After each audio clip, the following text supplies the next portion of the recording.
बहू। जी माँ जी। अगर ओढ़ने के लिए कपड़ा कम पड़ गया हो तो मैं मंगा दूं तुम्हारे लिए। क्यों माँ जी? तुम क्या अपने घर में 1 मीटर का घूंघट लिए घूम रही हो? मैंने सोचा मेरे घर में बहू आ जाएगी तो घर की रौनक बढ़ जाएगी, लेकिन तुम तो घूंघट से ही नहीं निकल रही हो। वो माँ जी, मेरी मम्मी ने कहा था कि ससुराल में घूंघट डाल के ही घूमना। तुम्हारी माँ ने कुछ सोच के ही बोला होगा, लेकिन हमारे घर में ये घूंघट उंघट नहीं चलता। ठीक है माँ जी।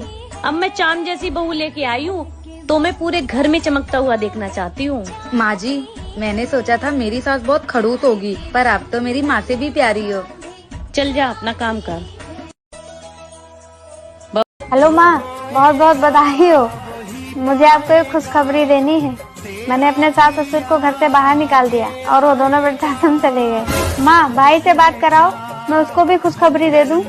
बिटिया, मुझको तुम्हारे भैया भाभी ने घर से निकाल दिया। मैं वृद्धाश्रम में हूँ। जैसी करनी वैसी भर। पछता रही हूँ मैं तुमसे शादी करके। पछता तो मैं रहा हूँ तुमसे शादी करके। तुम्हें पता भी है कितनी दूर दूर से रिश्ते आते थे मेरे लिए। हाँ, दूर दूर से तो आने ही थे, क्योंकि पास वालों को तो तुम्हारी हरकतों का पहले से ही पता होगा।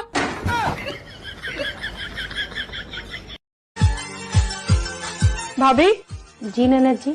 कहाँ जा रही हो आप? वो मैं अपनी फ्रेंड की बर्थडे पार्टी में जा रही थी। भैया से पूछी हो?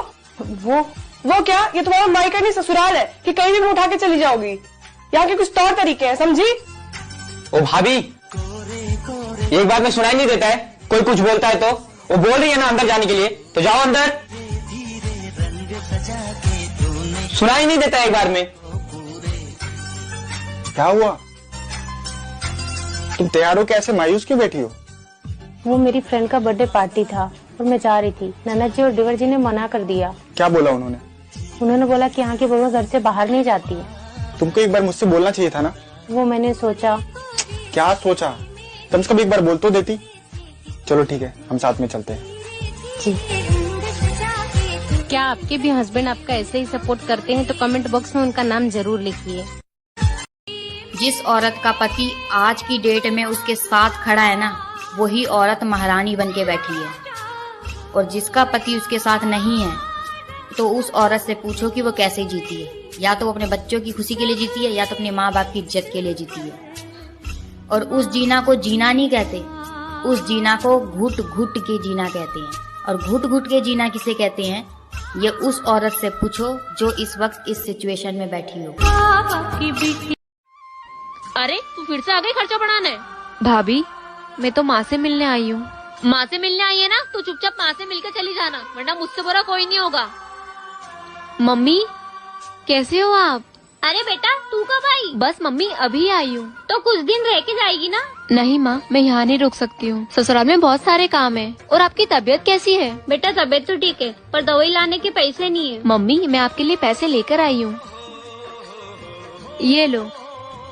अच्छा, तो तबीयत खराब होने के बहाने बेटी को बुलाकर पैसे दिए जा रहे हैं? दो मुझे। अरे बहू। मम्मी, अगर आपको यहाँ पर ज्यादा परेशानी हो रही है तो आप मेरे साथ चलो मेरे घर। नहीं बेटा, मैं नहीं जा सकती। तेरे जैसी एक बहू भी है मेरे घर, जो मेरा बहुत ध्यान रखती है, और उसे छोड़ के कैसे जा सकती हूँ मैं तेरे साथ? और वैसे भी बेटियों के घर माँ नहीं जा सकती। ठीक है माँ, तो मैं चलती हूँ फिर। ठीक है बेटा, अपना ध्यान रखना। मम्मी जी, मुझे माफ कर दीजिए। अरे तू फिर से आ गई खर्चा।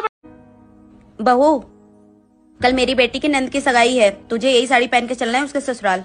माँ जी, मेरे पास तो बहुत सारी साड़ियाँ हैं ना, मैं उनमें से कोई पहन लूंगी ना। पर माँ जी, ये साड़ी बहुत भारी है, ये मैं नहीं संभाल पाऊंगी। मैं एक काम करती हूँ, मेरे पास जो साड़ी है मैं वही पहन लेती हूँ, इसे आप रख लीजिए। हाँ, मुझे पता है कि तेरे पास 200 रुपए वाली बहुत सारी साड़ियाँ हैं, लेकिन तू वो सब नहीं पहन कर जाएगी। जितना बोल रही हूँ उतना सुन, यही साड़ी पहन कर जाएगी हमारे साथ। बहू, तू क्या चाहती है? तू वही अपनी सस्ती से 200 रुपए वाली साड़ी पहनकर मेरी बेटी के ससुराल जाएगी और वहाँ हम लोग की बेइज्जती करवाएगी? नहीं, तू यही पहन कर आएगी। समझ में आई बात? माँ जी, अगर मेरे आने से दीदी के ससुराल वालों के सामने आप लोगों की बेइज्जती होगी तो फिर मैं आप लोगों के साथ नहीं आऊंगी। हाँ, तो यही बेहतर होगा कि तू वहाँ हम लोगों के साथ मेरी बेटी के ससुराल नहीं आए, वरना लोग ताने मारेंगे कि इसकी बहू तो 200 रुपए वाली सस्ती साड़ी पहन कर आ गई। माँ जी, मैं गरीब भले हूँ, पर उसका ये मतलब तो नहीं है कि आप लोग हमेशा मेरी बेइज्जती करते रहें। क्या गरीब होना पाप है? आप लोग इस बात से सहमत है तो कमेंट करके जरूर। बहू, बहू इतनी रात को क्यों सब्जी काट रही है? बहू, रात का खाना तो बन गया है, ये किसके लिए खाना बना रही है तू? माँ जी ये बोल रहे थे मैं भिंडी की सब्जी नहीं खाऊंगा, इसलिए मैं इनके लिए गोभी की सब्जी बना रही हूँ। अच्छा तो अब बात यहाँ तक पहुँच गई है। वाह बेटा वाह, तूने ना सबको बिगाड़ के रखा है। मैंने क्या किया माँ जी? बहू जब तू इस घर में शादी करके नहीं आई थी ना, तो मैं करेले की सब्जी बनाऊँ, आलू की सब्जी बनाऊँ, कुरमुरी की सब्जी बनाऊँ, सब चुपचाप खा लेते थे, कोई मुझसे कंप्लेन करने नहीं आता था। और तू इन सबकी फरमाइश पूरा कर रही है। तूने क्या यहाँ पे होटल खोल रखे हैं? नहीं माँ जी। तो क्या जरूरत है इन लोगों के लिए 56 भोग बनाने की? तेरी खुद की जिंदगी नहीं है क्या? है माँ जी।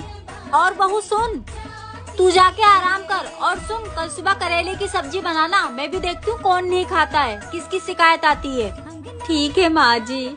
घर में बहू के आ गई, सबको 56 भोग चाहिए, अभी खिलाती हूँ सबको 56 भोग। बहू इतनी रात